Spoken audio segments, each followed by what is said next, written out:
How to gather your Schengen visa application document for tourist and business visa application.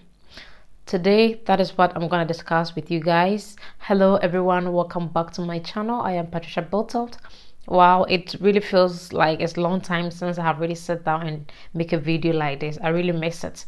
If you're new here, you are welcome. Sit down, buckle up. On my channel, I make videos about visas and travel information, lifestyle. Yeah, so without any further ado, let's just go straight to the point. Now, before I start, let's try to define a Schengen visa. You've always heard about Schengen countries, Schengen states, Schengen visa. So what is a Schengen visa? A Schengen visa is a short stay visa that allows visa applicants or travelers to enter into any of the Schengen member states for a period of 90 days within the 180 days rule period for tourism and business purposes. Now, not all countries in Europe are part of the Schengen countries. So now I'm going to mention the countries that are part of the Schengen state for those who are not aware of it.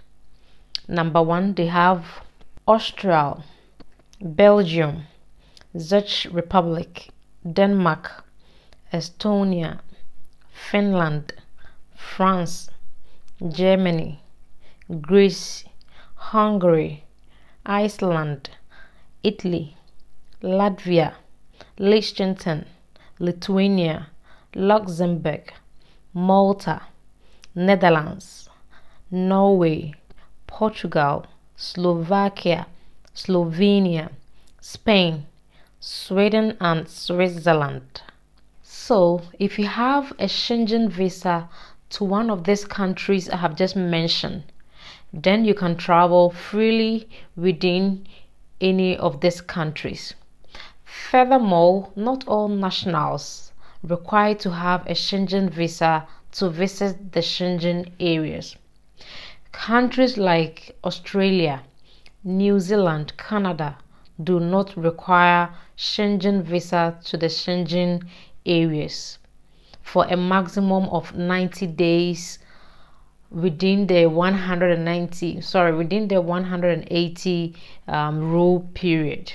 And if you are a US national, you also do not need a Schengen visa to any of the Schengen countries for a maximum of 90 days rule 2 for tourism and business purposes. And if you have a US green card and you are not yet a citizen of the United States, then of course you need to apply for a Schengen visa to the Schengen areas. For a successful Schengen visa application, you need to submit relevant documents. No fake documents. I would strongly recommend try to do your best to get the legit document, because sometimes some applicants tend to try to sneak in little fake documents here and there, thinking they can outsmart the embassy or the consulate. Maybe few people have tried and it works for them, but I will strongly recommend do not submit in any form of fake document. And then what happens? You will end up being denied your visa, which will not be a good idea for you. So I would strongly recommend try your best to submit the relevant legit document. And with me, what I always do is I visit the VFS Global website for the checklist. I always create my own checklist. You can either get it from the VFS Global or the country you are applying your Schengen visa through. I often apply my Schengen visa through the Danish embassy. So that means I visit the Danish embassy website and take the checklist. This checklist is a list of requirements that sets as a reminder of the documents you need for your Schengen visa application process. When I do it this way, it really helps me keep track of the documents I have prepared and the ones I'm yet to finish, so that I don't leave any document behind. So it will really advise you also, try and do it this way. So this way, okay, I have made this part of document ready and it's left with this part. So every time I get a document ready, I will cancel, tick, or cross it, whatever. So I know, okay, I'm done with this part.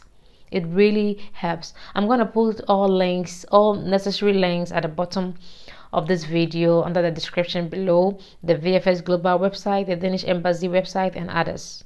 So number one on the list of requirements for the Schengen visa application process is your passport. Yes, your travel documents, which is the passport. And your passport should be valid for at least 3 months beyond the intended stay in the Schengen area. But I would definitely recommend it should be beyond 6 months. That's what most countries recommend, to be on the safer side. You should also have 2 blank pages at least in your passport to affix the visa. And you are also going to make photocopies, colored photocopies to be precise, of your passport and old previous passport, including visa stamps and visas if you have any. Number 2, application form duly completed. This part is the most essential. Do not take it for granted at all. Make sure you fill out your application form carefully and do not leave any portion out. Go over again if you must and check if you have oversight something that you were needed to fill and you didn't. Your Schengen visa application can be denied if you submit an uncompleted application form. The third one is passport photograph. Less than 6 months passport photograph with good color and resemblance. So please, if you have any old passport photograph, do away with that and go and take new one. The fourth is invitation letter, and this one often comes when you are being sponsored by someone. A tourist visa whereby you are applying everything yourself and you are sponsoring yourself and all that. You don't need an invitation letter.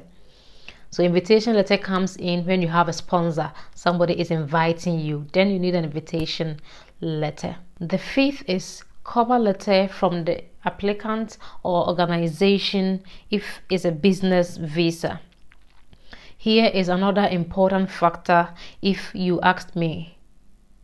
Here you need to write in your own words a cover letter explaining the purpose of your travel, and by doing this it will really help the embassy or the consulate to have a fair idea about your travel. Lately, I have had the chance to communicate back and forth with some Schengen visa applicants I met at the VFS Global Ghana, and unfortunately, their Schengen visa was denied. I was sad for them though, because we all had big expectations, but there's nothing we can do about that.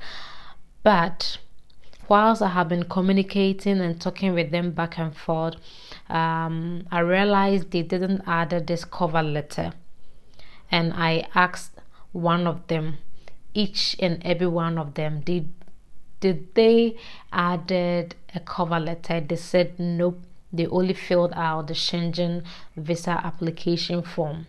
And I was like, yes, that is good you filled, but that alone wasn't enough in my opinion. Yes, in my opinion, it's good you fill out your Schengen application form completely, yes, but it will enhance if you add a cover letter. You write your own letter to it. Now, I am not saying perhaps their visa was denied based on that. No, that's not what I'm saying at all. But I mean, it could be one of the reasons why their visa was denied, because the consulate or the embassy didn't have any much more idea about your travel. Yes, even though you have filled the application form, you are going for holidays or you are going for this, that on these dates. Yes, but it doesn't really say much. You get my point? It doesn't really say much. So if you add your own letter, explain, not so long message, just feel briefly about what you're going to do. Often what I include in my cover letter is the date I intended to travel, what I'm going to do, my designatory in the company I'm working with, any future plans to the Schengen area and all that. And then like I explained little more so the embassy knows, okay, when Patricia is going, she's going to do this and that and that, and in the future maybe I might travel to Sweden, or I will travel to Sweden or Norway for ski holidays and all that. So after adding the cover letter, it gives at least a fair idea to the consulate or the embassy the purpose of my travel. So guys, I would strongly recommend you add a cover letter. So guys, the next is your travel insurance that covers the Schengen areas. With this one, I don't think it need much explanatory, so let's move on to number 7, that is the flight reservation.